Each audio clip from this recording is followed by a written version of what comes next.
I don't remember my sounds. Let me see something real quick. All right. We're gonna do this. Good morning to every single body that's in here so far. Shout out to the ones that's been paying attention to the Twitter page, knowing that the show was back live today. Shout out to the ones that just probably just saw the notification pop up to know that I was live on Twitch, or to know that I'm live on Twitch and YouTube. It sound low. For real.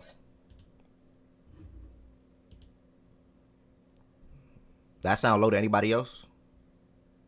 Did that sound low to anybody else? It shouldn't be. Do that sound low to anybody else? That's low.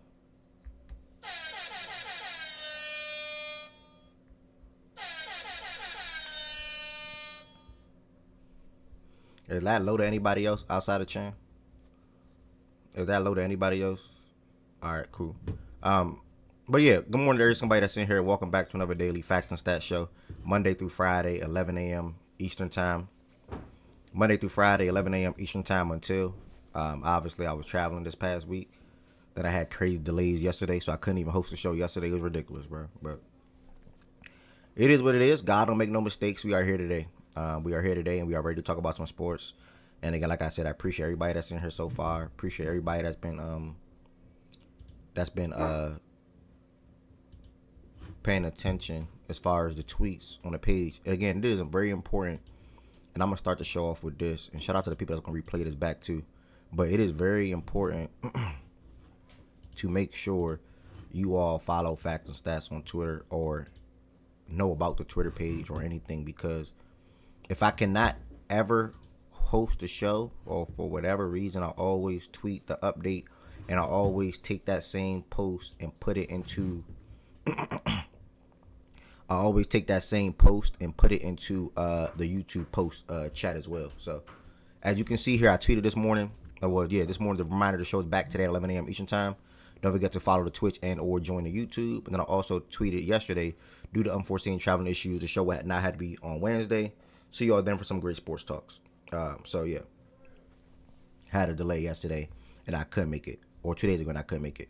So either way, we are here. And then I also tweeted out Fact and Stats latest updates this morning as well. Show Monday through Friday live on Twitch and YouTube at 11 a.m. Josh, what's good? Good morning. I put the Twitch and the YouTube links right there in the chat. Well, on the post. Fact and Stats Apparel. Now to get to that in a second. It's right there. Factandstats.us. You also have the Discord. The Discord is how you join the stage. To talk on the stage if you want to during the show, and or sharing your gambling plays. The TikTok, I'll get back to posting quick shorts and quick posts and videos on TikTok as well.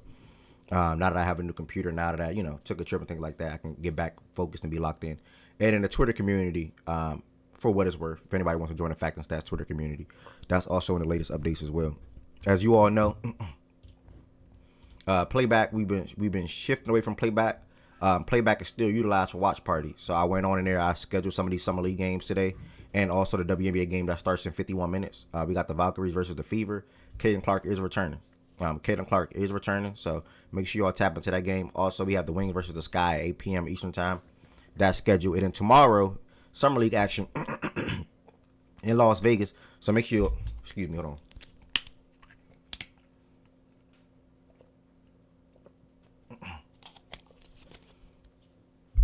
Tomorrow, make sure you all pull up in the Facts and Stats playback room. Again, that's playback.tv/Facts and Stats.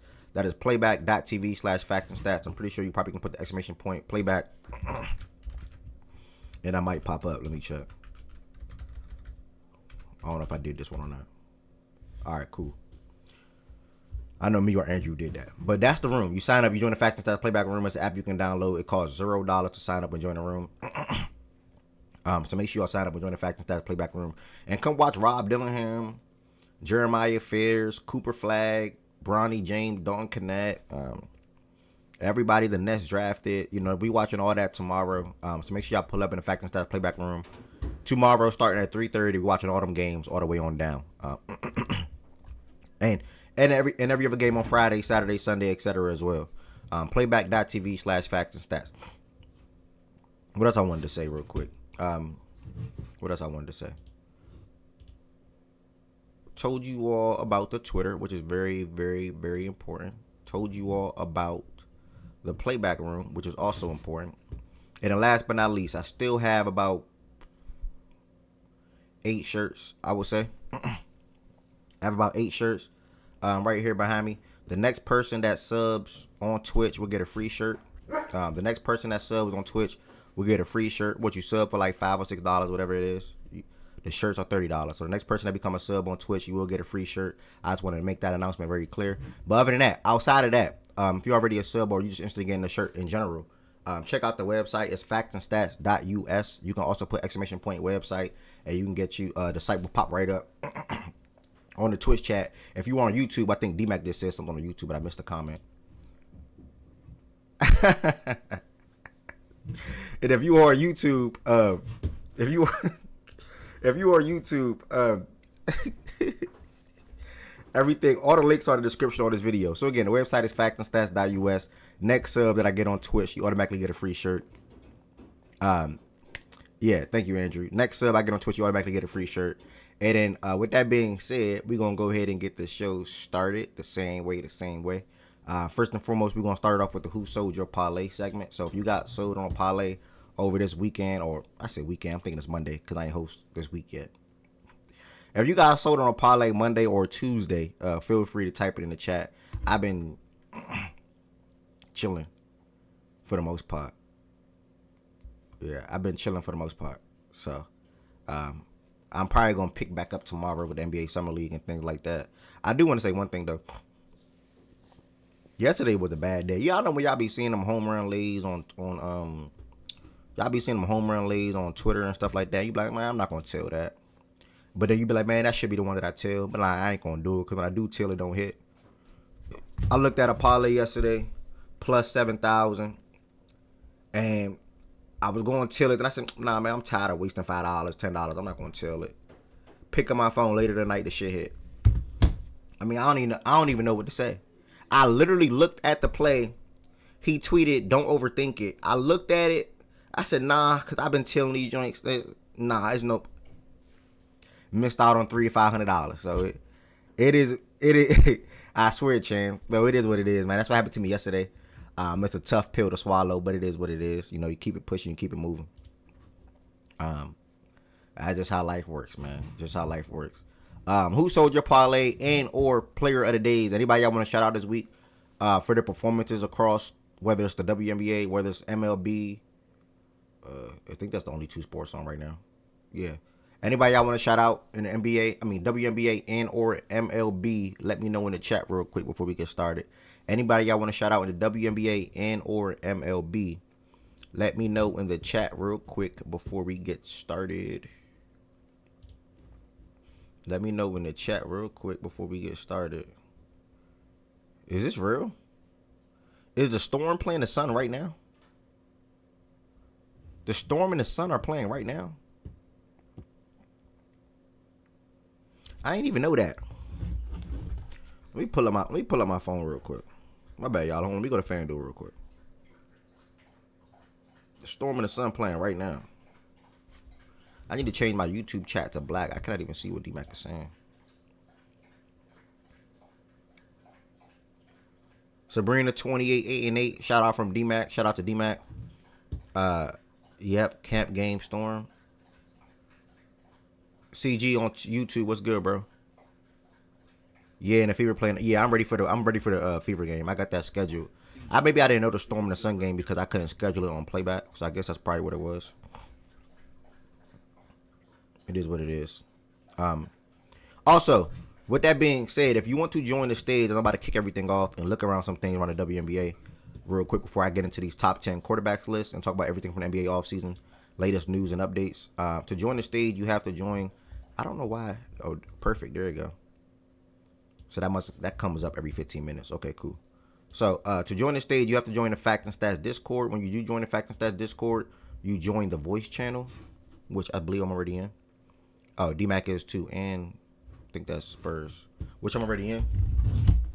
You join the voice channel. Once you join the voice channel, you're automatically on the stage, and then we can go ahead and chat from there. So again, like I said, good morning, everybody. Sorry for Monday and Tuesday. Really supposed to get back and host on Tuesday. Had a delayed flight. Monday night, so then that altered my whole entire plan. So now I'm here Wednesday, ready to talk some sports with you all. So we're gonna look at some things around the WNBA, and then immediately following this, we're gonna get into either top 10 quarterback rankings or NBA offseason / free agency updates and things like that. Give me 1 second. Let me see if I want to make a WNBA parlay real quick though, because Caitlin Clark is back. FanDuel update look ugly, man. Why FanDuel look like this? My God. This update is not it. Alright, CC Dimes. Bro, I'm not feeling this FanDuel update. I thought this was because I was in a different state yesterday. Why I look like this. This is literally ugly. I'll take CC for 6 dimes. I can't get with this though. This just legit. This looks legit terrible, bro. Alright, Spurs and D-Mac, what's good with y'all? How y'all feeling? Wait. Oh, I'm probably muted on Discord. Hold on, I'm sorry. My bad, I was muted on Discord. Spurs and D-Mac, what's good with y'all? Spurs, D-Mac? Okay. Yeah, I'm good. Sorry, my bad. Nah, you good. Sure it was coming through. But yeah, I'm good. Good, man. Had some good WNBA action last night. Enjoyed. Stayed away from baseball as far as betting is concerned. So let's see if I figure out anything I want to bet on today, though. Are you calling me Spurs? Oh, that's, yeah, your drink say Galaxy? I didn't know that because Spurs say get flexed on. All I see is a G. I didn't know. My fault, game. I ain't gonna lie. I assume. That's why assuming is bad, y'all. That's exactly why assuming is bad. Trust. Because I definitely assume my ass off right there. All right. Go ahead. Real quick, Caitlin Clark won't have any minutes limit on Wednesday. They said she won't? She won't, but also said that she hopes to play Clark in shorter stints of 3 to 4 minutes. No minutes limit, but only going to play every 3-4 minutes? Yeah, that don't make sense. What the hell? Take that for what it is as far as your betting purposes. I think I can still trust 6 assists for that. Oh, 6 assists, yeah, you good, man. I think I'm still good for 6 assists on that. We'll see.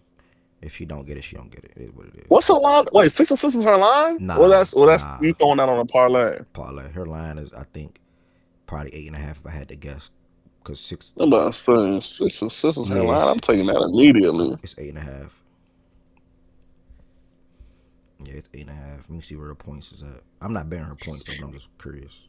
17.5. What is it at? 17.5. Okay. All right. It's not crazy, but first game back, I don't think I'll take that. Hey, is anybody out if you know D-Mac for the Mercury? I haven't seen any updates on Jesus Christ. Because I could have sworn. Say that again, Satu out? Yeah, because Satu and Copper missed the last game. Right. I haven't seen dates on if they're going to play this one, though. They're out. Yeah, this says... Oh, no, this is Sun. My fault. Give me 1 second. I'll look through and see if I see anything. All right. Copper is ruled out and Satu is ruled out. So they're both out. Okay, so no brainer. So I'm going Lynx money line, Fever money line. I'm going to mix some CC stuff. Fee for 15. Yeah, that's my parlay for today. Cool. All right, that's my parlay for today. Let's see if that hits. All right, so news around the WNBA, y'all. I've been out of whack, 1,000%. Can't even lie. I believe Asia got hurt yesterday. Do anybody know how serious that looked? How serious that injury looked? D-Mac, I'm pretty sure you're probably watching the game. Yeah, she did have a little bit of a nasty fall on that wrist. She's going to have an MRI today, and so we'll hear more afterwards, I assume. Okay. They did say it was more of a precaution to take her out. It's not like it was just immediate. So, hopefully good news. Okay. Whitville, I like Aaliyah rebounds personally. But me, I never bet lines. I never bet the straight line, though. Like, I always, like, for me, I'll take Aaliyah 6 without a doubt. I don't know what the odds is, but I'm just saying, I'm on FanDuel. I don't know what the odds is, but her 6 is minus 670. So that means her line must be same as CC, 8.5, probably for the boards. Yep, it's 8.5. So I like that though, personally. But I rarely bet like straight lines, personally. I don't got nothing against it, but I rarely bet straight lines. And again, if you are in here and you want to join the stage, you have to click the Discord link. That's the pinned message. As soon as you click that link, you just join like that, and you are good to go. You are good to go. All right. With that being said, I'm gonna run through some of these things around the WNBA and what's been taking place lately, sort of kind of catch myself back up. Still been box score watching and things of that nature, but this past Monday we sort of kind of watched the stretch of that game, down the stretch of that game, and play back a little bit. Where the Fever got the win 90-81. Shout out to Alicia Gray. I think Ryan was solid in that one as well, and maybe even Brianna Jones. Let me do a quick look. I mean, the Valkyries are continuing to impress folks. Even Kayla Thornton. I'm surprised. I'm happy for her, actually. Not surprised.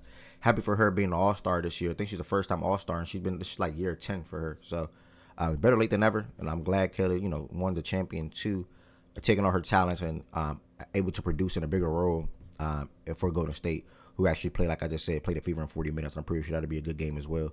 But yeah, Brianna had 14-8 in that game on Monday. Alicia had 24. Ryan didn't shoot the best, but she had 15, 4 and 4, 2 steals. And Jordan Canada had 7 points and 9 assists and 3 steals. And then Miss Hillman came off the bench. She had 16 points and 6 rebounds. So solid win for the Atlanta Dream, who moved to 12 and 7 on the year. And as far as Golden State, I'm not saying it's not much to say there, but I'm gonna just bypass 5 different players in double figures. They dropped to 9-9 on the season. They're looking to get back over 500 today. I'm sorry, coming up shortly. Talking about something tonight. Mercury stepped on the Wings 102-72. Ms. Whitcomb had I think she had like 29 at halftime. She finished the game with 36. Shout out to her. Definitely have her on my fantasy mob.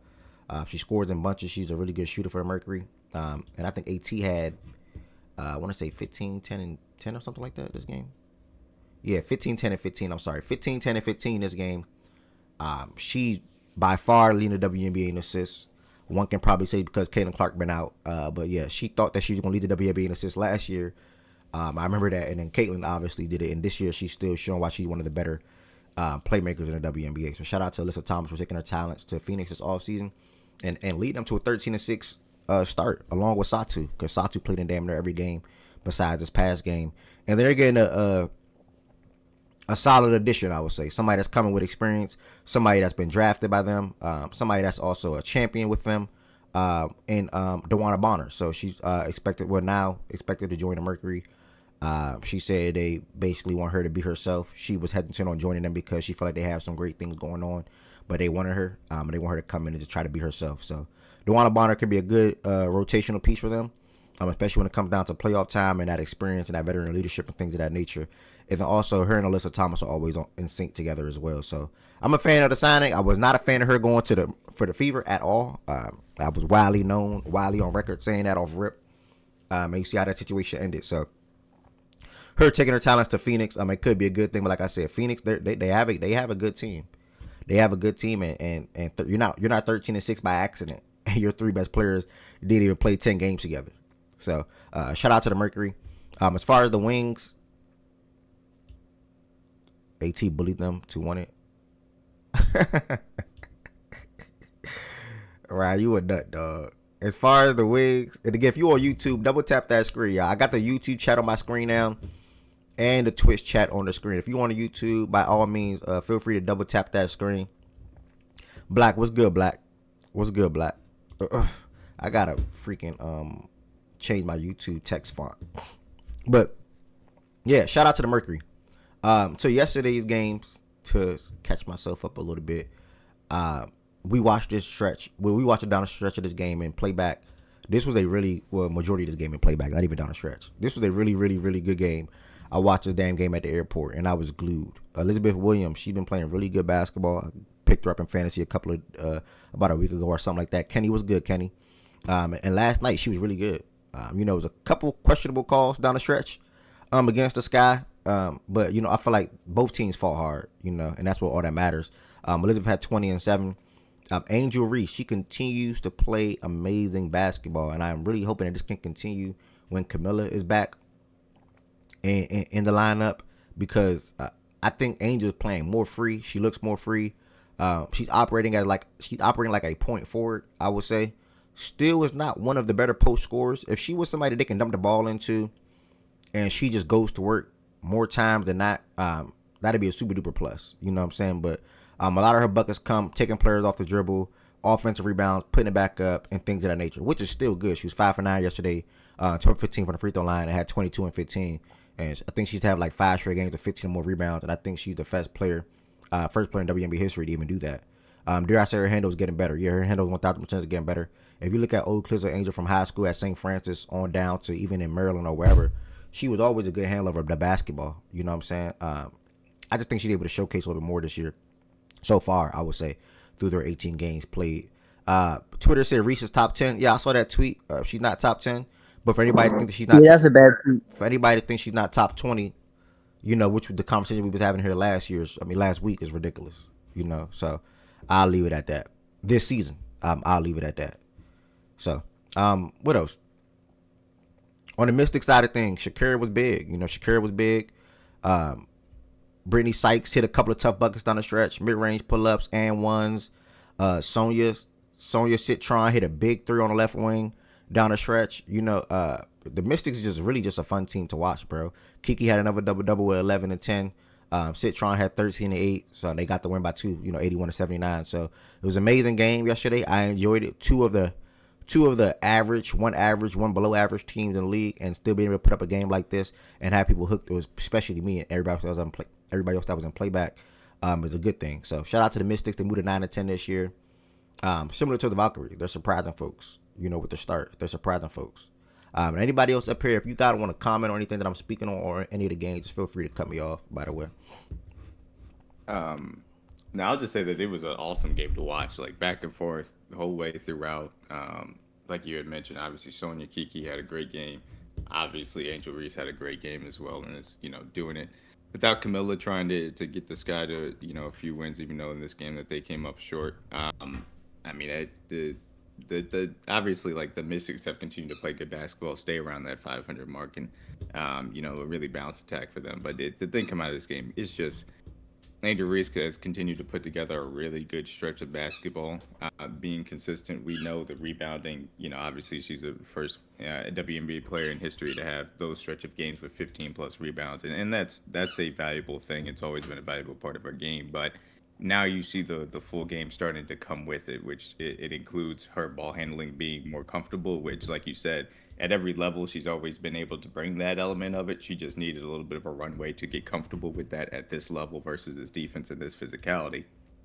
And now being able to pair that with her passing ability, which we saw flashes of last year, now because the handle is more comfortable, those things can stand out a little bit more. And they are running the offense more so through her, which is in turn getting people other better shots, whether it's a Williams working as a big man or big woman, whatever, as a as a front court player with her in tandem.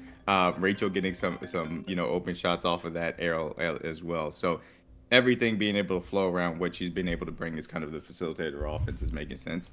And she's just been more efficient in this stretch, point blank period. She is making her layups at a higher rate. When she gets to the line, she is knocking down her free throws. So the ability for a game to be more well-rounded on the offensive end is coming, and you're also seeing the impact of her on the defensive end as well. Not so much as this game specifically, but you've seen it in this stretch of games where the defense has continued to improve as well. So shout out to Angel. She is continuing to evolve as a player. That tweet aside, she obviously is showing why she deserved to be another All-Star selection this year. 1,000%. Nah, 1,000% D-Mac. I agree with everything you just said. Hey, D-Mac, you guys pretty much already spoke on the game. I'm not really gonna say too much about the game itself. It was a hell of a game, by the way. I'll just throw that out there. But just to talk about the Mystics, man, because they've been fighting hard all year, bro. And I just you wouldn't have. I just want to know, would you have thought last season, or not last, maybe coming into this season, when they seen that they were preferring draft picks over quote unquote good players of theirs. I believe they fired their GM last year as well too. They kind of started taking the team in a different direction and becoming and being able to build off of it. Like, would you have expected them to be this good coming into the season? No, I say I didn't expect them to be this good. I do think that they went the right way as far as prioritizing draft picks, and the W is a very specific type of team building model because the amount of teams is condensed, and the way in which you can be in the lottery is a little bit different than obviously other sports. And the manner of talent that is pretty well in the draft consistently year after year because of the college basketball model. That's on the W side of the game. If you're able to stack consistent assets at the top of the draft, you can rebuild effectively, really, and rebuild that young core. And even though I didn't think that the Mystics were going to be this good this early, but the fact that they did grab Sonya, the fact that they did grab Kiki, they got Shakira back from that injury, from that aspect, and being able to add to that front court depth. I think that Dolson is a nice little piece off the bench in limited doses that makes a lot of sense as well. So the way that they built it, I thought made a lot of sense. Obviously, Brittany Sykes has been a surprise of sorts with her scoring punch, but again, that's just really good front office work being able to bring her in. And they've exceeded expectations to this point. Like you said, they fight hard, they play together as a team. It's even gotten to the point where they've stacked the amount of young talent that they have, that they kind of have. I don't want to call it necessarily a Leah Edwards problem, but a good problem to have, where if you can trade her for some good assets in the future, then it may make sense to do so, because she is somebody that's talented and maybe can thrive in opportunity elsewhere. So the Mixers have done a really good job stacking this young talent. They've exceeded expectations this year, and they are rightfully in the playoffs hunt because of the way that they've played. Yep, I agree. Well said. Well said. Shout out to the Mystics, and I hope they keep everything up. And I'm just happy for the city. I'm happy for the area, because I feel like everything's turning around at the right time for them, when it comes to the Mystics, and when it comes to now the Commanders, with Jaden Daniels and company. So it's a lot to look forward to with these two teams up and coming. And according to Z Farm, even the Capitals, even post Ovechkin, should be solid as well too. So good area right now, sports wise, and I hope they continue to trend in the right direction. And turn heads and continue to acquire talent. Next, as far as the WNBA side of things, I am going to put up the All-Star Game rosters in a second as well. But yesterday, the last game of yesterday, before we get into a little bit of today, and then looking at these All-Star Game rosters, D-Mac, I'm like I said, majority of the time. I mean, I say majority of the time. Certain he probably watched majority of this game. One, shout out to Alyssa Smith and Dana Evans, because especially Evans, how she been playing the last two games. I saw her, she was hooping. Who they played the other day, and she was hooping. Who the freak of the Aces played the other day? The Sun, for what it's worth. But still, coming off the bench and being a good backup point guard. Yeah, Katie, she did. Coming off the bench being a good backup point guard has been solid for her. But D-Mac, what do you want to say about this game? I know you briefly spoke on how Asia took that fall on her wrist, et cetera, et cetera. Nothing too crazy. Just, hey man, good effort. Sabrina had an awesome game. We're just trying to piece it together and get to the All-Star break, man. That's really all I got to say about it. But yeah, and that's really what it's about. But shout out to Phoebe. She came out a little bit more aggressive. Okay. All right. Shout out to the Liberty. They moved it 13-6 on the season. Obviously, we got to wait for that MRI on Asia to see what's up with her and her wrist, because that can be a big loss and a big effect on how the Aces next couple of games go. If it's something major, don't know how many games they got. The Liberty are 13-6. Yeah. They've been losing a lot of games recently. Dang, didn't they start out 11-0? Yeah. 10-0, something like that? Yeah. Their first loss was the Fever, then they won like a 3. Yeah, then it went landslide from there. What? If you look at their last like 8 games too, like nigga, it's been like dog fights. They barely winning these games.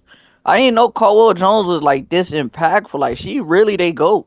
John Quill. John Quill. I mean, yeah, my fault. My fault. But I didn't know he was this impactful. Like damn. I mean, yeah, John Quill got hurt. I would say had a bad time, because this was the toughest stretch coming up that I spoke to about 2-3 weeks ago.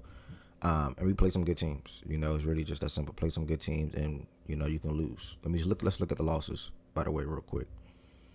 Storm, good team. Mercury, good team. Dream, good team. Storm, good team. Mercury, good team. Fever, like they only lost to good teams. I mean, so it's not like how about the dog fight, like 3-point victories? I mean, but they're also saying they only lost to good teams. Why you're also supposed to be one of the best teams in the league, and that's not really like. I'm saying, you losing, missing one of your best player, your MVP last year in the finals, and one of the most important pieces on your team when it comes to in the middle of the paint perspective, the floor spacing perspective, the defense perspective, rebounding, all that. That's a big loss when you're going against these other teams like the Storm that have the bigs, the Dream that have the bigs, the Mercury that just have a solid team in general. They're 13-6 this year. That's not nothing to scoff at. But I know healthy, I'm picking the Liberty over any of the teams that they lost to. But it is what it is. So like basically going to a game without John Quill, I think even one of these Storm games, Sabrina didn't even play. So that's context too. Like I don't think Sabrina played in one of these Storm John games. Quill played versus the Fever. Did John Quill play? Yeah, she's pretty sure she did play against the Fever. Okay. Yeah, that was just the Fever. That was just the Fever just winning that game. I think that was that was CC. I think John CC Quill did first not game play back against the Fever. Yeah, she didn't play. She She didn't? Nope, she still had the ankle injury. Okay. Yeah, and for Kenny in the chat, Phoebus was out too. Phoebus just came back like 2 games ago, I would say, with the overseas commitment or something like that. So, not that Phoebus. I'm not gonna say Phoebus matters as much. So obviously she's a key piece on the team. For her versatility and things of that nature, but. Yeah, man, playing against the Storm or the Mercury or whatever, and you're playing without John Quill Jones, and you lose one of those games. I think even like I said, one of those games Sabrina didn't even play. Like it's like okay, it is what it is. If they were losing to scrubs or some of the bottom teams in the league, then with Sabrina and Stewie playing, Clouds, Sabalu, etc., that's a problem. But for me, you losing some of the better teams in the WNBA. It is what it is. When it's all said and done, I think I know where the Liberty will be if the 3 best players on the court and playing basketball in the playoffs. So we'll see what happens. There's one game going on right now. Speaking of the Storm, they're playing the Sun right now, 31-29. Going to do a quick little watch, box score wise at this real quick. As he's off the 10 points early, Gabby Williams, All-Star, I believe, right? Gabby's an All-Star, I believe. I think Gabby was an All-Star. 7 points early. Do you watch games here? Nah, not in Discord. I mean, not on Twitch. I was asking. Not on Twitch. Okay. Skylar and Gabby also off to good starts as well. For the Sun side of things, Tina, who returned the other day, came off the bench against the Aces. She was pretty good in that Aces game as well. Returned back to the starting lineup. She's off to 4 points early, and Bria Hartley is off to 13 points for the Sun, who's making a strong start in this second quarter to start. Outscoring them 13-6 and down by 2 points. I think they outscored by 9 in the first quarter. So that's something to monitor. Again, coming up at 12 o'clock, Fever and the Valkyries game will be on in playback, and then immediately following, not immediately, I'm sorry, because WNBA games are 2 hours. A little later on, we'll then have the Lynx versus the Mercury. The Lynx was off to an amazing start at 17-2 this year, and their coach felt like they should have had 3 All-Stars. I think she said, yeah, she said they should have had 3. They only have 2 with Fee and Courtney. So, speaking of the All-Stars, I'm going to take a look at these All-Star game rosters.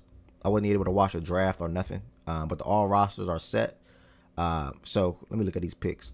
Caitlin Clark and Fee, obviously with the 2 captains, and their coaches will be the coach of the opposing team. So Minnesota coach is a coach of Caitlin Clark, and Fever coach is a coach of Team Fee. Pick 1, CC obviously went with Aaliyah Boston, and then Fee went with Stewie. Pick 3, they love each other, bro, and I'm glad they love each other because I love both of them. Pick 3 was Sabrina to Team Clark. Pick 4 was Alicia Gray to Team Fee. Pick 5 was Asia to Team Clark. Pick 6 was Naneka. 7 was Satu to CC. 8 was Paige to Fee. And in the second round, you had pick 10 with Kelsey teaming up with Caitlin Clark again. Oh, I'm sorry, I said that wrong. Pick 9 was going Courtney teaming up with Fee again. And pick 10 was Kelsey teaming up with CC again. And then Skylar to Team Fee. Gabby Williams to CC. Angel Reese to Team Fee. Citron to CC. Citron and Kiki playing on the same team. That's special. Shout out to the Mystics again for having 2 WNBA All-Stars as rookies. But then Team Fee went with Alyssa Thomas, Kelsey Plummer, Ryan Howard, and CC closed her out with Jackie Young and Kayla Thornton at the final pick in the draft. So shout out to Ryan. Well, I ain't gonna lie, CC team sound insane. Both teams. Nah, look. The other, what's the name? The other team sound cool. Fee team sound good. Don't get me wrong. So what makes CC team? What makes CC team sound crazy or insane, but not the other teams? I'm with you, by the way. Everybody looks at that. I'm with you. Aaliyah, Sabrina, Asia, bro, with Satu. Yeah, with Jackie Young. Yeah, yeah. CC team is better, in my opinion. I think CC team is better, and it should be a good game. It should be shaping up to be a good game. But again, congrats to all the All-Stars. They're first-timers. Congrats. Even rookies, congrats. That is an amazing. I made a TikTok video and a YouTube short on the Mystics, 2 rookies, about a month ago now. And fast forward a month later, you see them being All-Stars is amazing. And again, they still have another good rookie who was a really good scorer at college basketball in Georgia Moore. Moore, hopefully I said her name correctly, out of Kentucky. She was a first-round draft pick with them last year, but she tore ACL. So Even she's going to be returning to the fold next year and playing alongside those these rookies from this past season. So that's another person to look out for, or another player to look out for the Mystics, and everything that they doing right now in Washington, man, is special. So that's that. All-Star reserves.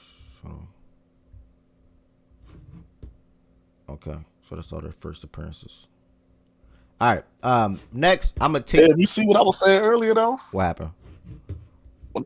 About CC team. As far as what? About it looking crazy. Like, Oh no, yeah. Yeah, FE team nice, but bro, CC team look insane. Yeah, CC team. I can confidently say CC team looks better. I ain't gonna lie, I'm not mad at that. Definitely look better. If it's a serious game being played out, I will probably expect them to win. I would bet any amount with CC team, literally, bro. Sabrina, CC, Asia, Satu, like that's just ridiculous, bro. We didn't even get to the reserves.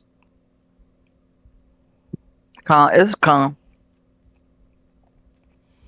All right, so we're gonna take it into some NBA offseason updates. The biggest news after today was Chet rookie max extension. So with that being said, I will start there. Never got to chime in on Norman Powell, Spurs getting Kelly Olynyk, etc. But Chet and OKC agreed to rookie max extension. I'm sorry. Fully guaranteed 5-year maximum rookie contract extension that could reach $250 million. And as you can see, the rest of the things in this paragraph below. The second youngest team in NBA history to win a championship, the Thunder have now locked in Holmgren and the league MVP and Finals MVP to long-term maximum extensions on Tuesday, as Ye signed a full-year $285 million contract extension through 2030-2031. Holmgren, I don't think I need to read this part. I don't need to read this part.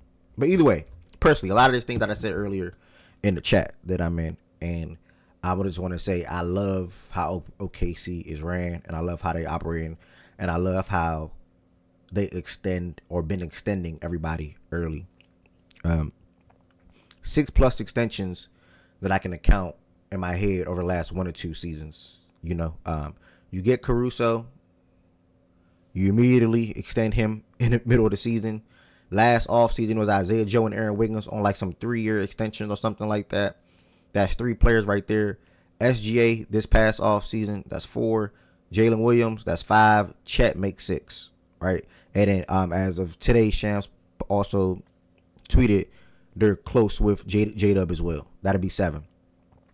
I can't remember when Lou Dort got extended personally, but even he probably fits that one. He's expiring. Okay, Lou Dort's expiring. But 6-7 guys, all in the last 1 or 2 years. You really got to shout out to Sam Presti for how he's cooking and making sure that he keeps this team intact. This core will be together at minimum the next 3 years, right? And I think that they're in a position to where it's okay to pay whatever tax you have to pay, whether it's the luxury tax or whatever the case may be, because this team can win championships. You saw them win a championship, but this is not the last ride. It's not the last run. They should be in contention every year, probably for the next 5 years, as long as their 3 best players is SJ, Chet, and J-Dub, because those 3 players are just that good at the game of basketball and also just that good together. Jalen Williams, for how he performed in the finals with that wrist injury, is impressive. That man was getting shot before every single game. He had to change his jump shot so the paint is at ease on the fly in the playoffs. That's insane, or pre-playoffs. That's insane. So shout out to J-Dub. But yeah, man, OKC is a special team. I love everything that they're doing as far as the organizational standpoint, taking care of their guys, and not letting anybody even have the opportunity to test open market or anything like that. So they have a really deep team. They have 2 rookies coming in. Well, yeah, Topic is basically a rookie, and Sober as well, who's going to be on the back burner. That's going to be just around the guys, getting better, playing having some G League stints, probably, well, more than likely, I would say, and just working on their game. So when it's time for them to step in and play, like say iHeart is off the books and it's time for Thomas to come on in, or say you can't retain one of your guards that's in the backcourt, Nicola comes in, so okay. And on top of that, they still have an array of draft picks. They can literally do anything that they want to do. So I really want to give Sam Presti credit for how he built this team, how he saw a vision, which he spoke about like 4 years ago, laid out a foundation and pretty much achieving everything that he wanted to do. You know, when it comes to a championship, building a team, and then also continuing on down. You know, versus when he had a similar team 12 years ago, 13 years ago, in KD, SGA, and Harden. So KD, Russ, and Harden. I'm sorry, and Ibaka. Uh, yeah, they went a different. They went a sort of kind of cheap route with James Harden, and I don't think they're going to do that again. As you see, Jada about to get an extension, they're willing to pay whatever they have to pay over the next couple of years to keep this team intact and also keep a competitive team around those guys as well. So, anybody else got any comments on Chet and Yeah. OKC? Yeah, I'm looking at this the extension eligibility right now. They have a club option on Dort for next year, and his extension eligibility was 3 days ago. Same with Shea, so they can extend Dort. And Kenrich Williams is also due for extension on the 20th of this month. So it's just like they got some unique ways if they wanna. They can extend basically the core guys. Even their draft pick, Usman, I believe his name, he's extension eligible. Twin, do you recommend that? Usman, I mean, for if No, not Uzma. I'm talking about are you just talking about Dort? everybody. They extending the whole team, bro. I mean, I think the thing about the Dort I seen situation, it. Mitchell got the extension. I'm like, damn. yeah, the thing about the Dort situation is his extension is gonna cost them like 30. So it's just like, do you really want to give Dort that type of money, or do you just eat it and go after Case and Wallace and he's gonna be a starter? That's how I'm looking at it. Because I think if they don't extend Dort, they could trade him with the club option, or they could decline the club option next year and let him be a free agent, and so he only got 1 year on the books. You know what I mean? Like, play this season now, you decline the club option next year, and then he's you feel me? He walks for nothing. It's tough. Like, I don't know. Like, do you? Because they're not gonna pay him, in my opinion, Dort, because they got his replacement already. If that makes sense, like 3-and-D defensively, they got a lot of those type of guys. Yeah, and I agree, Andrew. They can keep their core guys and keep plugging guys around them, and I think that's what they're going to do. They're going to be around for a long time, as far as them being one of the better Western Conference teams in general. I think it's going to be a good stretch, similar to the Warriors. Obviously, the Warriors added an insane guy in Kevin Durant, but with KD or pre-KD, and then obviously with KD, they reviewed, and even post-KD, they were still one down year when they had D'Lo and Curry got hurt, but they were still one of the better teams in the Western Conference, and I think OKC is going to go on a similar run like that. Not saying the final appearances-wise, but as far as being one of the better teams at the Western Conference, if not the best throughout the regular season, I think they'll be up there. 50-plus wins, 55-plus win team for the next couple of years and things of that nature. So, shout out to OKC. They do what they need. They do what they need to do. Most of the depth is on rookie contracts, but iHeart, Caruso, and Dort might get moved. Yeah, iHeart is the one that I think, if I had to guess, the easiest ones to get moved. The easiest one to get moved. One, the amount of money that he's making. Two, them drafting Sober in the first round at pick 15 this past draft. And then Dort is not that much of a need as well. So we'll see. But I do think iHeart will get moved. Caruso, I think they're going to prioritize Caruso. He just got his 4-year extension, or 3 to 4 year extension throughout the season. And I think they want to keep Caruso in the fold. Black, yeah, man, my bad on YouTube, Black. I saw your comment late. Man, we back, Black. Trey Camilla. But this the thing about the iHeart situation is, like, you can make it a trade exception and you can flip him.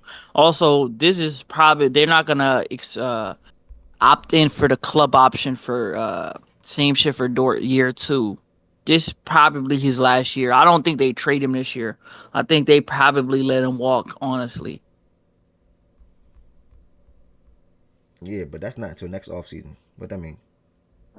I'm saying this is gonna be his last year because next year they're gonna decline the club option because that's $30 million on the books, and I think he's expendable. He's not really, because the J Will contract you extend, buddy. You got Chet. All you really need is an MLE type big. Like, you don't need nothing crazy. You know what I mean? Maybe he's gonna do what Fred VanVleet did. Decline that. They're gonna rework a deal. And what's his market? Let's say he says instead of the 28 for one, let's do 2 years 15. You know what I mean? 2 years 30. 15 AAV per year. You know what I mean? iHeart would be a fool to do that. No, but I'm just saying, nigga, he's not. They overpaid him, and essentially so he can come to OKC. I don't think that was his market. I think iHeart is maybe 18 to 22 mil. 15 is hometown discount. Like he's that type of player. He's not a $30 million player. Am I tripping? I mean, I'm with you on he can opt out and rework a contract like Fred, but also I'm against you when it comes to iHeart and the market. Like iHeart taking 2-year 30, that's ridiculous. That's a steal for OKC. No. I'm just saying that's not the exact number. I'm just putting a number. You like said 18 to 22. Yeah, 18 to 22. But it's gonna be like it's not just gonna be 1 year deals. It's gonna be 3, 4. So it's gonna be like 4 year one, not 4 years 80 something. You feel me? That's not bad.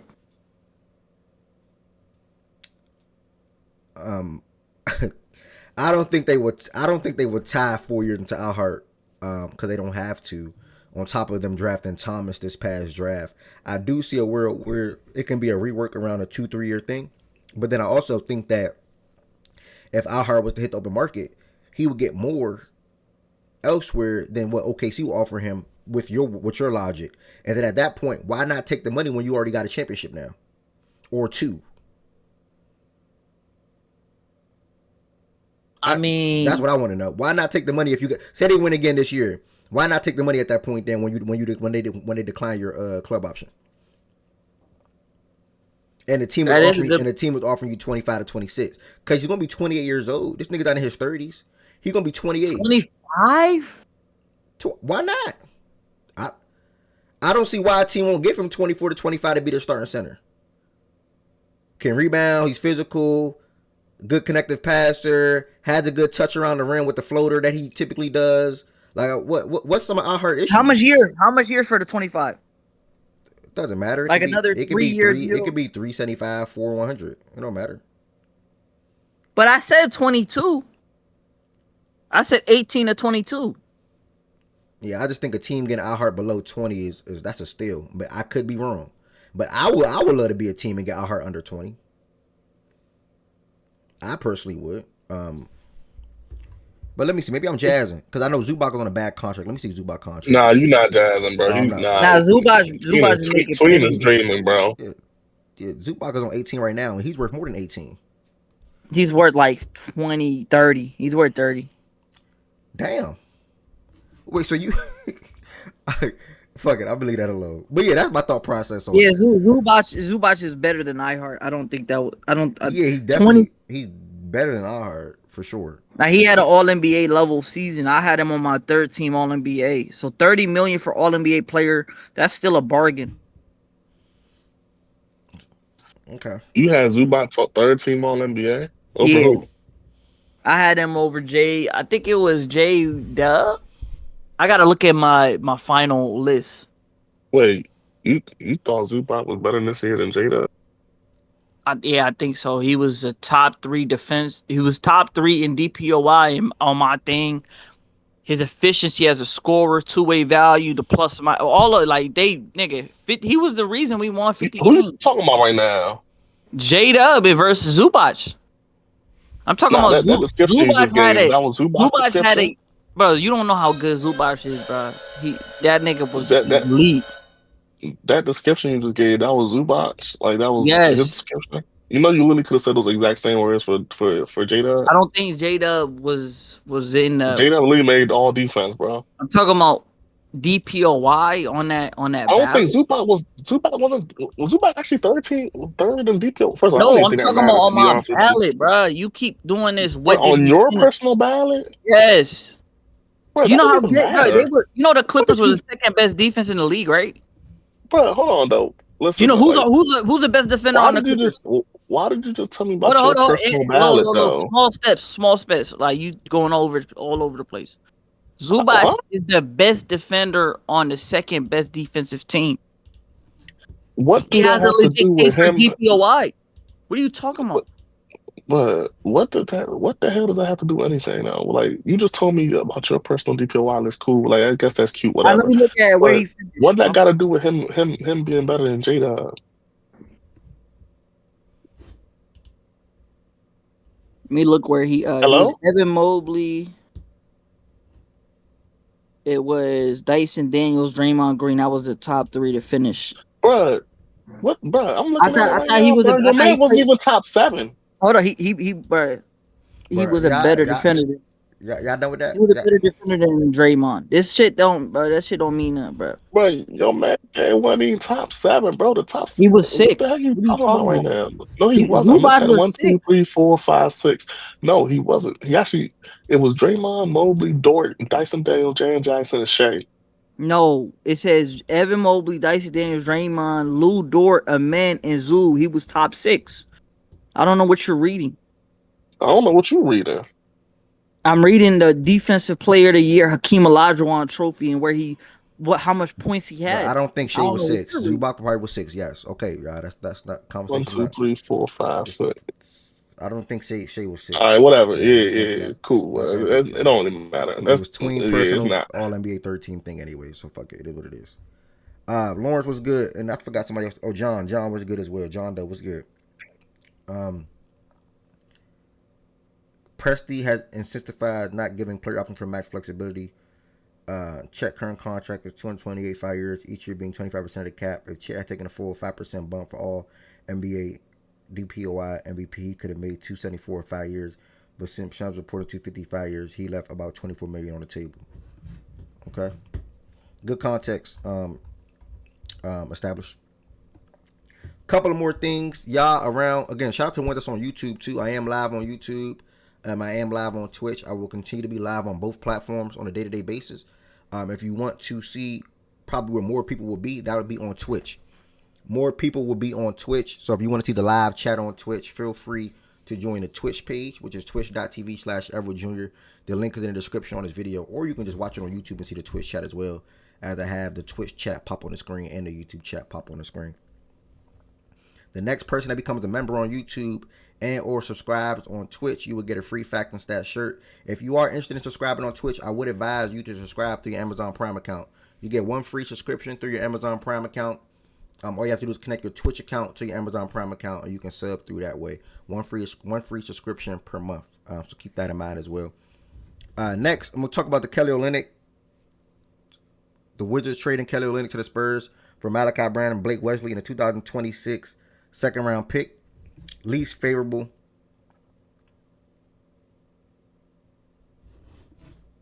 I'm trying to read what BJ was typing. I don't know what BJ saying.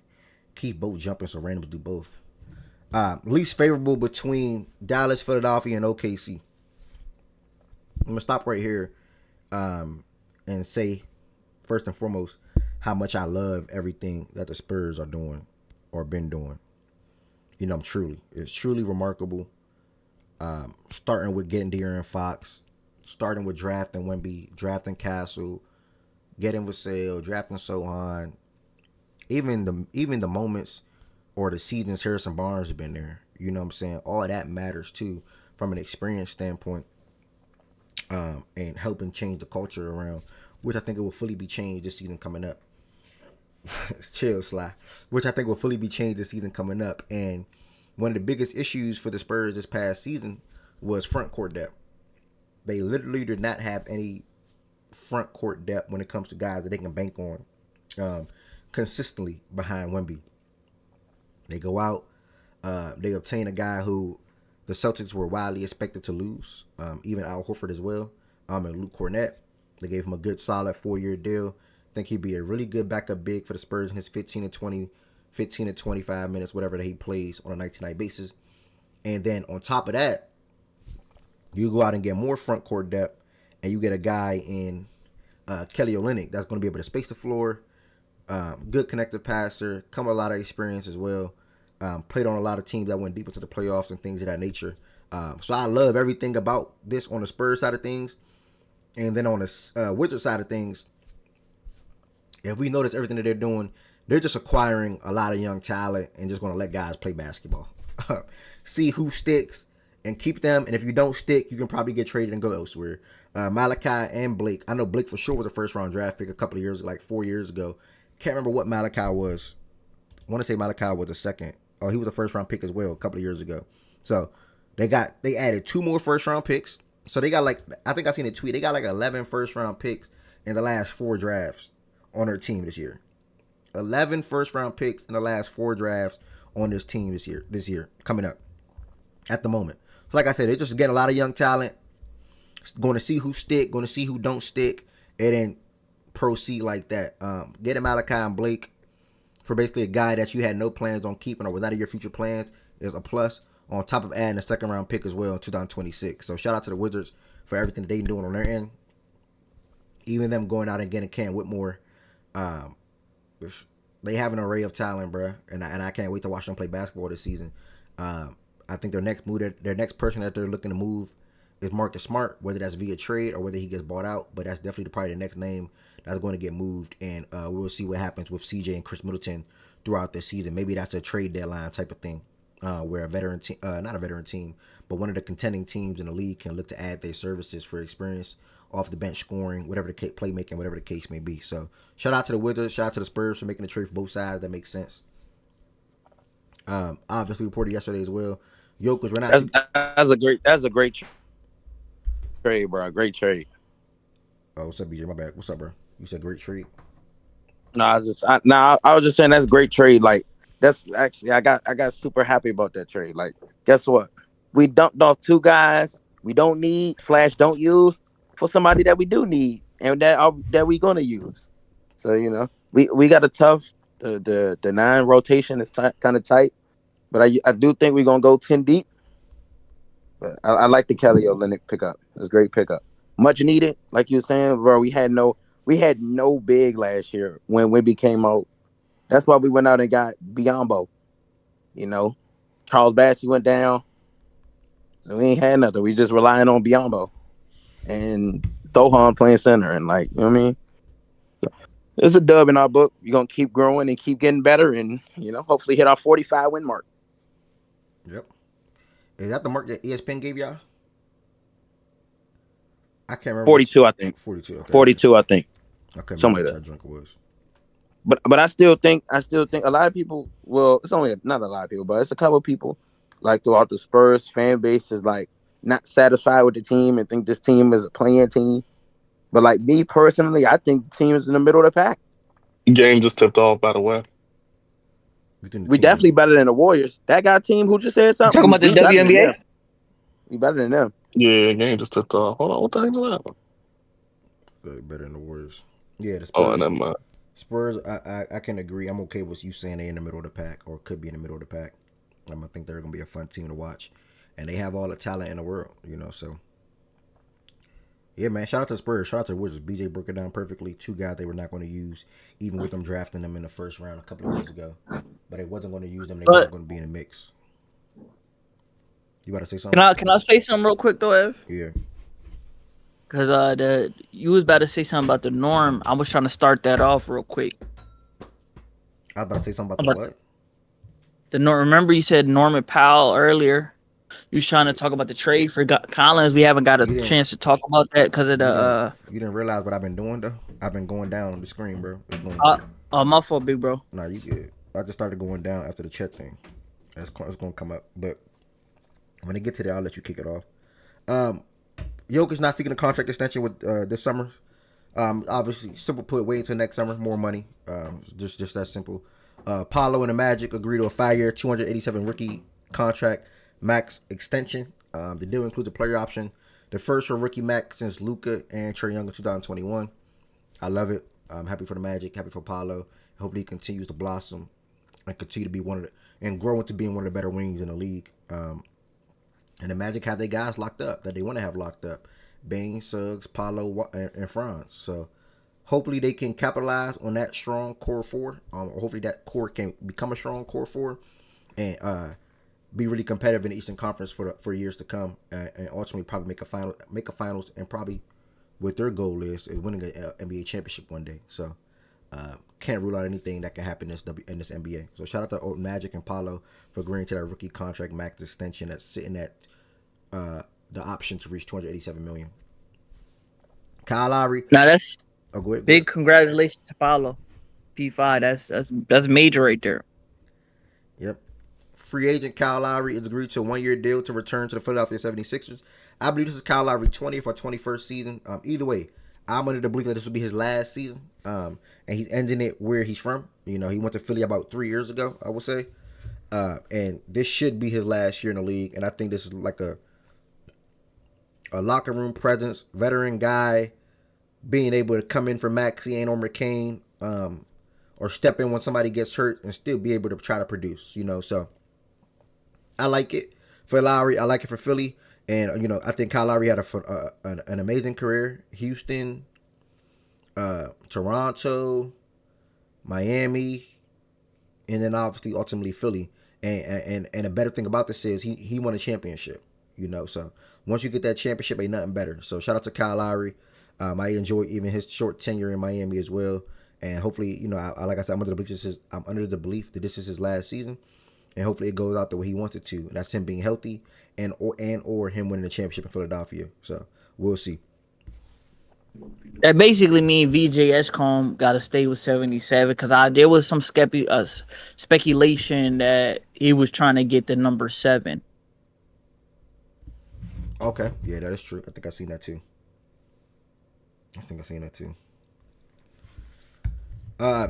Nothing else here. Just the trade getting announced with the Holiday and Anthony Simons. But we did have a trade on Monday morning that I'm allowed to kick off.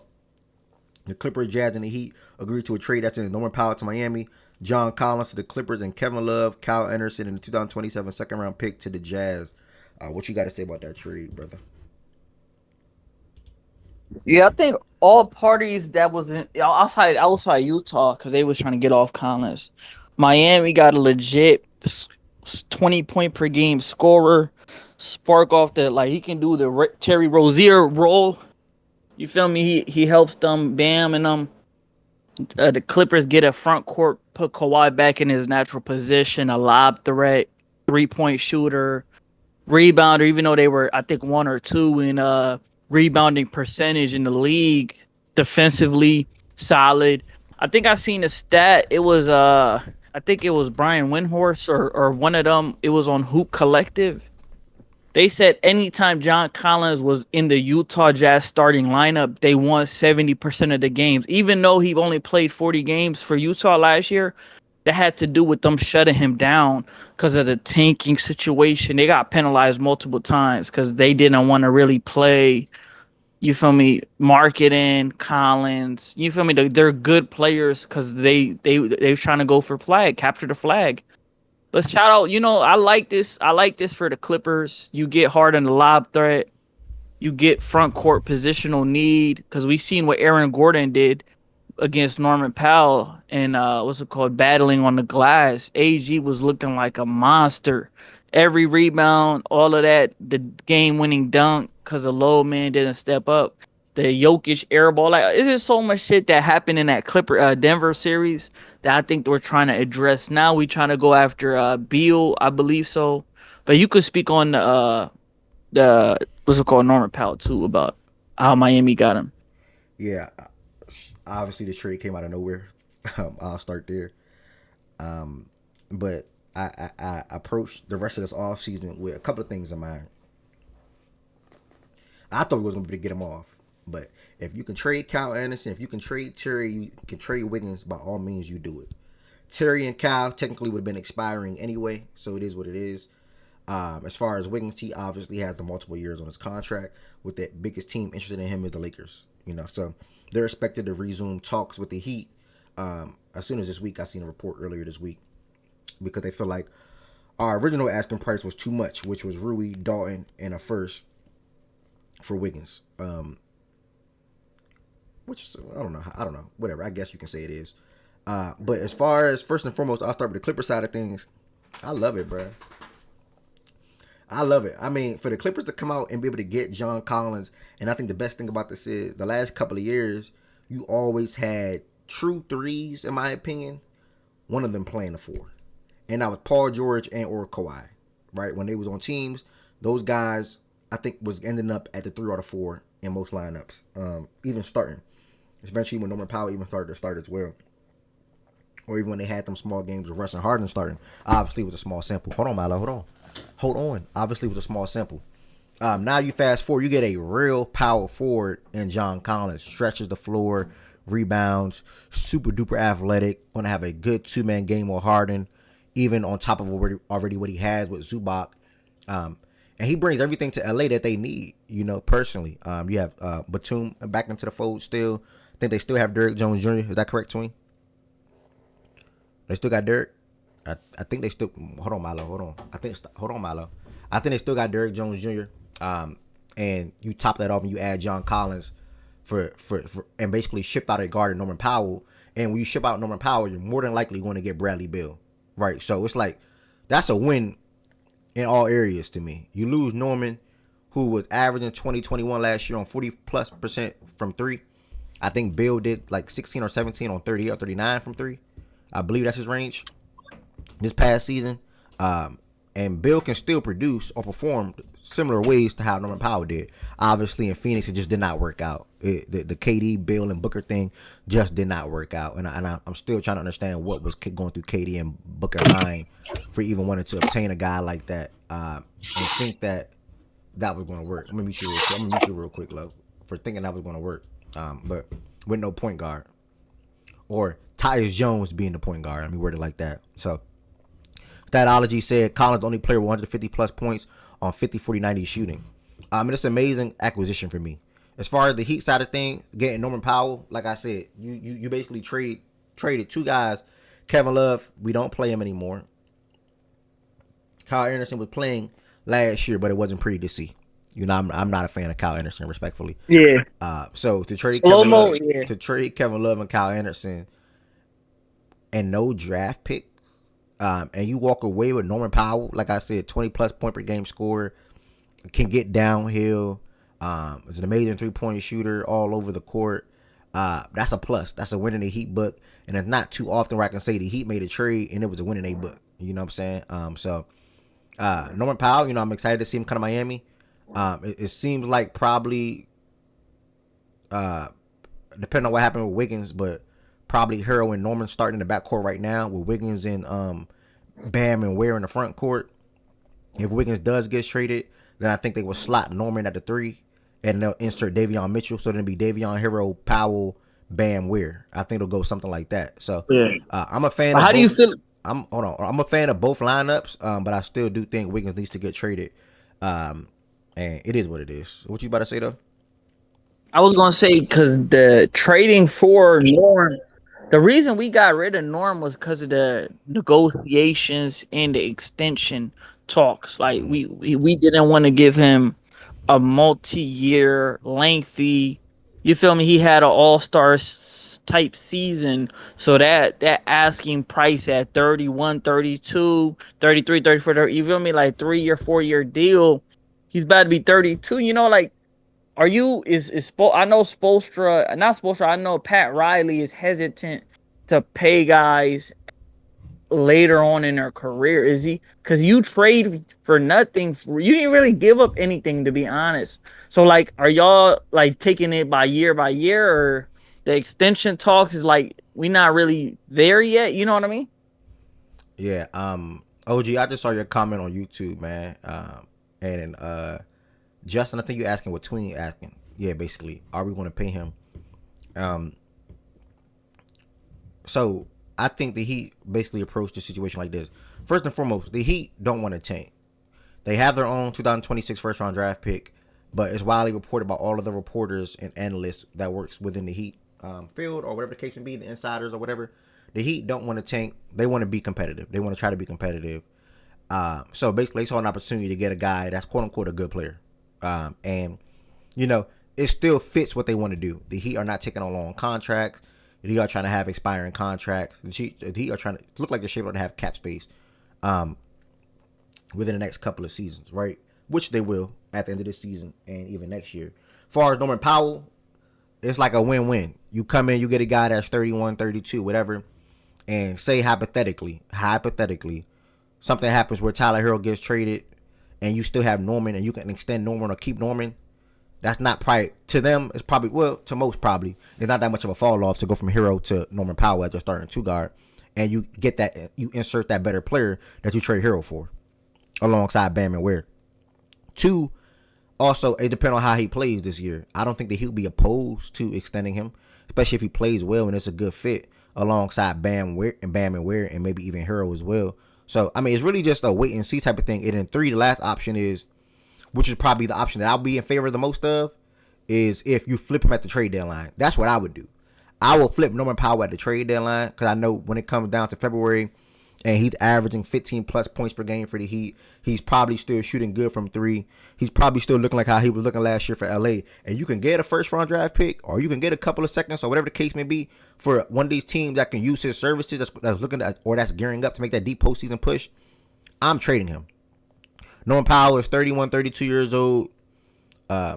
Respectfully, that's not a guy that I'm caring about being in my future plans for the next 3, 4, 5 years, respectfully. So I will then try to trade him this offseason. I mean, at the trade deadline. If the trade deadline does not happen, he has a good year, why not bring him back for a 1+1 or a 2-year window or whatever, or a 2-year deal or something like that. So I'm not opposed to extending Norman Powell, but my first bet is trading him, or my first option is trading him at the trade deadline, personally, and trying to get more draft assets or assets, period, back, because he is expiring this year.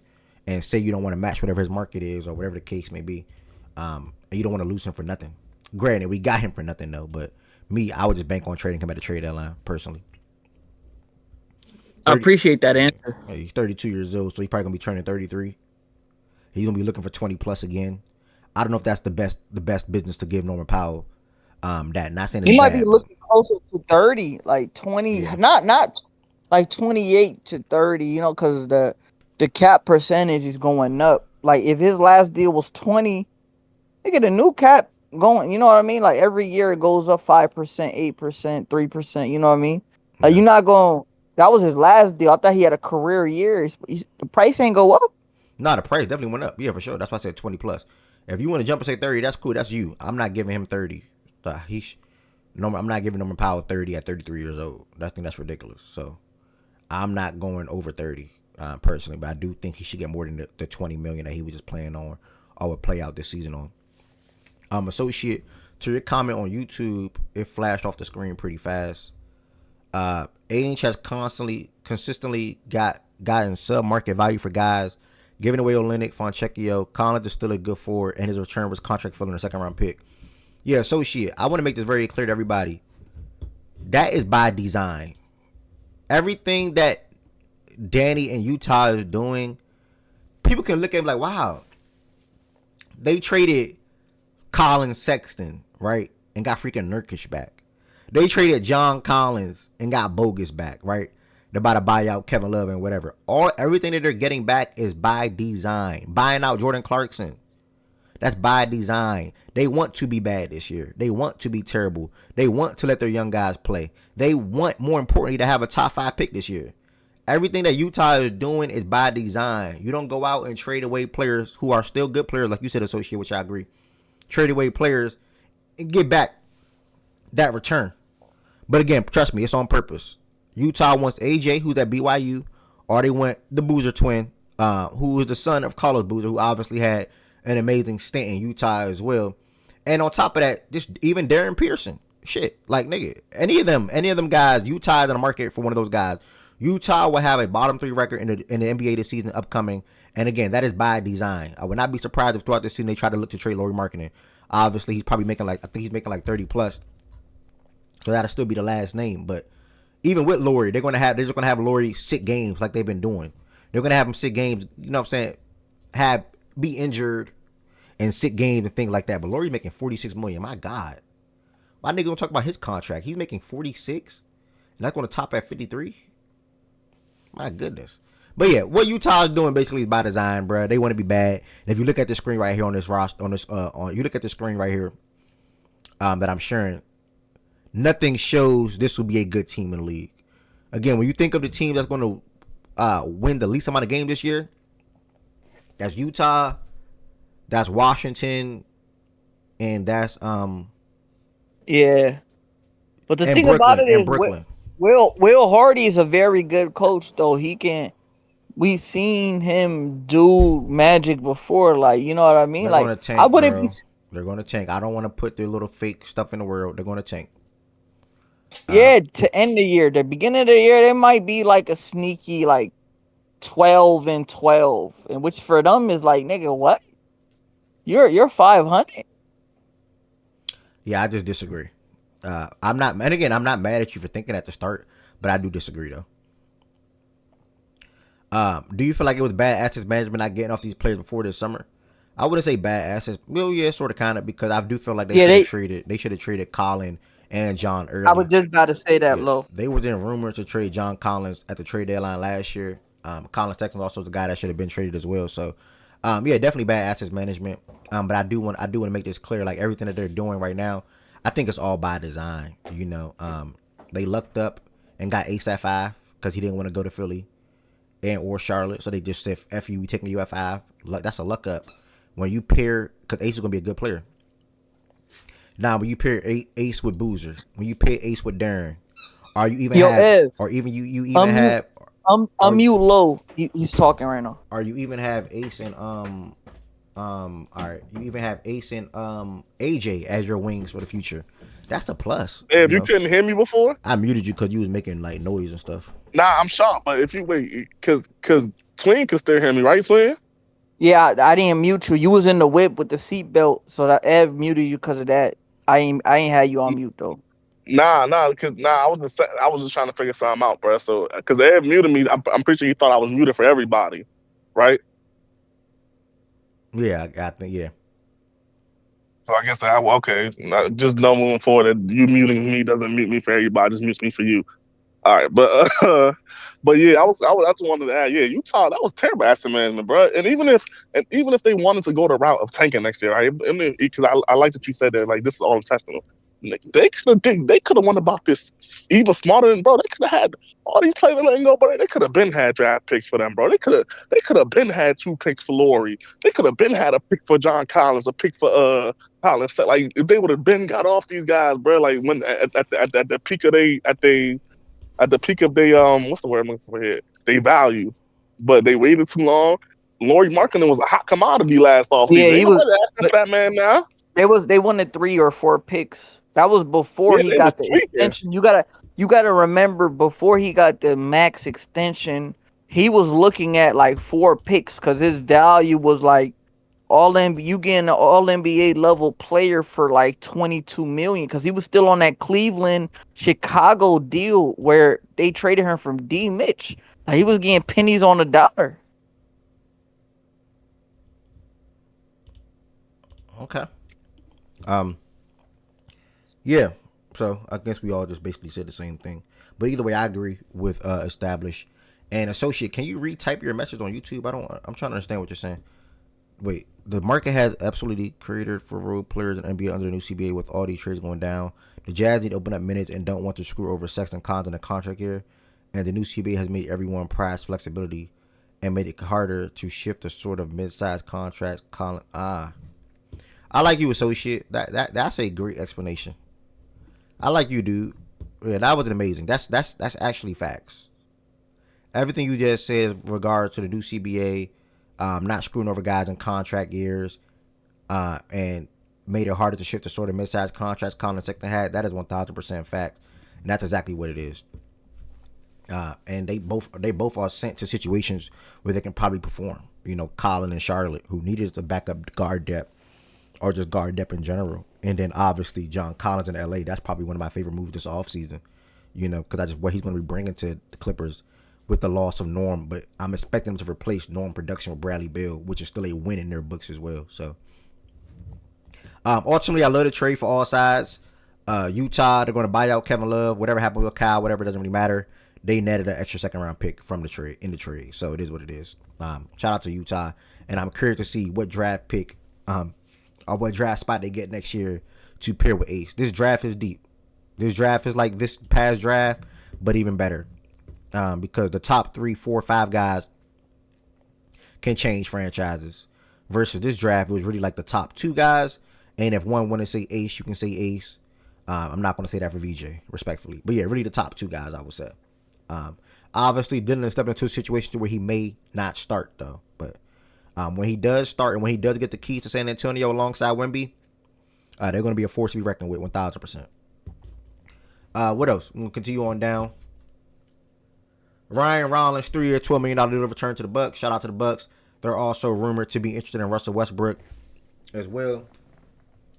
And or Chris Paul. So we'll see what happens. And again, by the way, quick stop.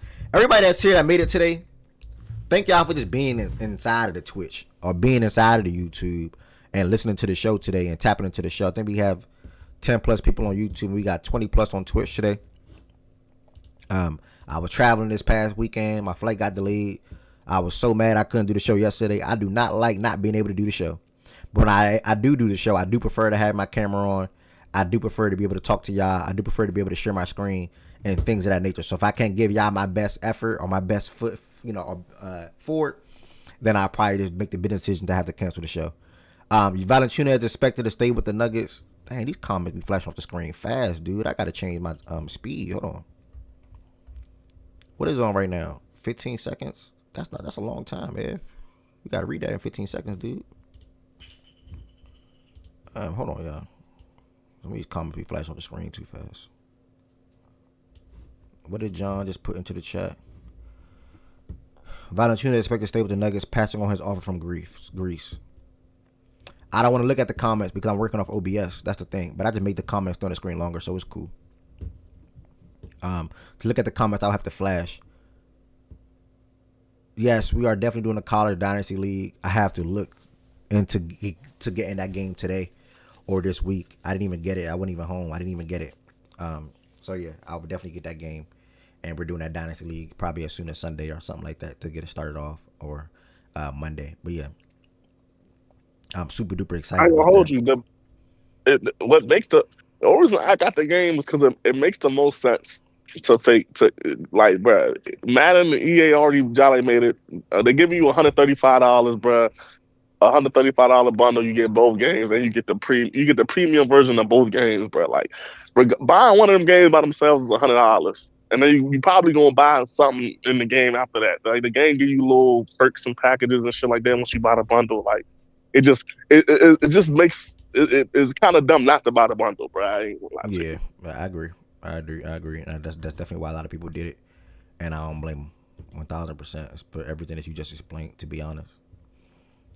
So yeah, I definitely agree. But again, everybody that's in here, y'all, thank y'all for paying attention to the Twitter page, for knowing when the show was going to be held, when the show was going to be back.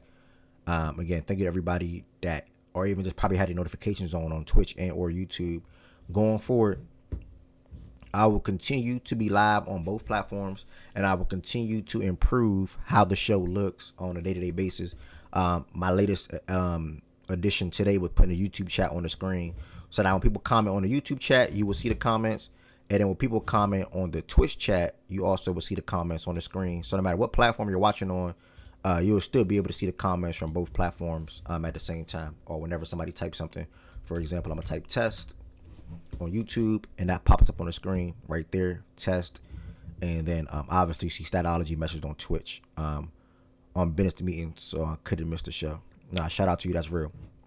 YouTube left side, Twitch right side. I'm gonna add a couple of things, overlays as well, like show starting soon and things of that nature. Shortly, whenever I'm not here at 11 a.m. and I gotta leave something on the screen for y'all real quick. So yeah, somebody just commented on Valanciunas. He's expected to play in Denver now this season. The Rockets trade got official with Kevin Durant. I'm trying to see if there's anything else that I wanted to speak on. Mo Wag back to Orlando. That was expected. Jackson Hayes back to the Lakers. That's cool as well. The Ayton. Yeah, I think we spoke on Ayton already last week.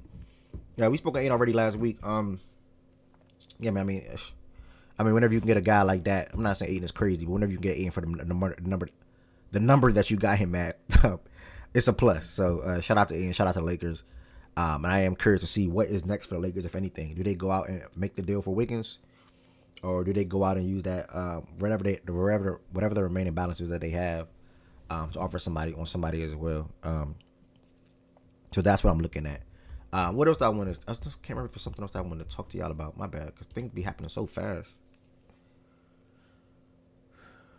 I think that's it that I wanted to speak to y'all about.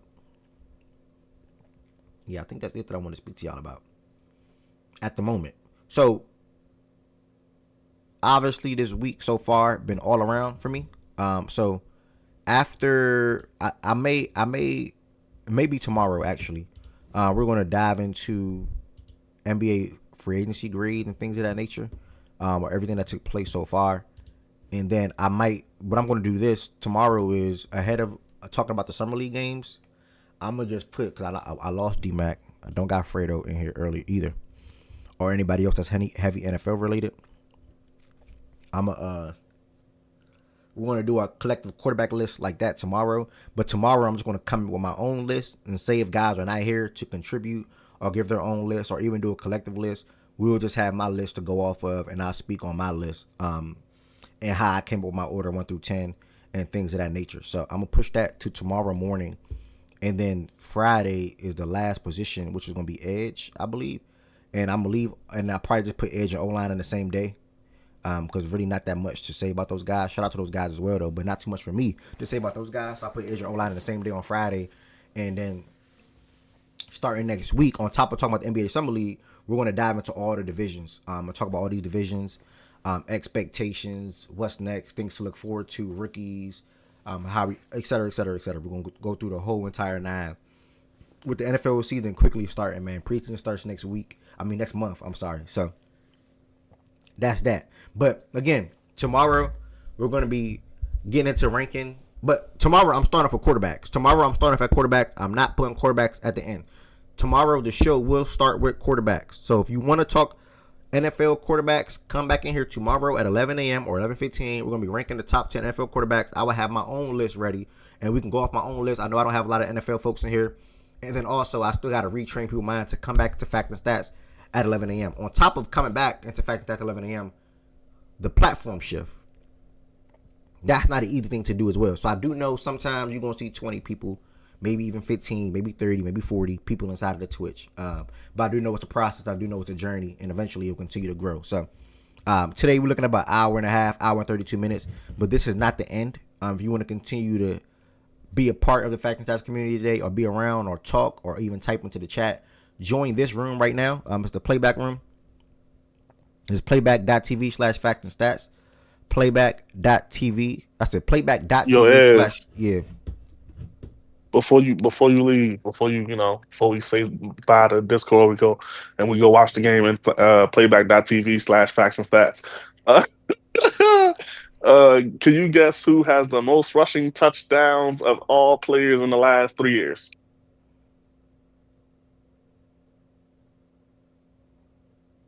So I said, all right, I'm gonna just pivot and start quarterbacks tomorrow.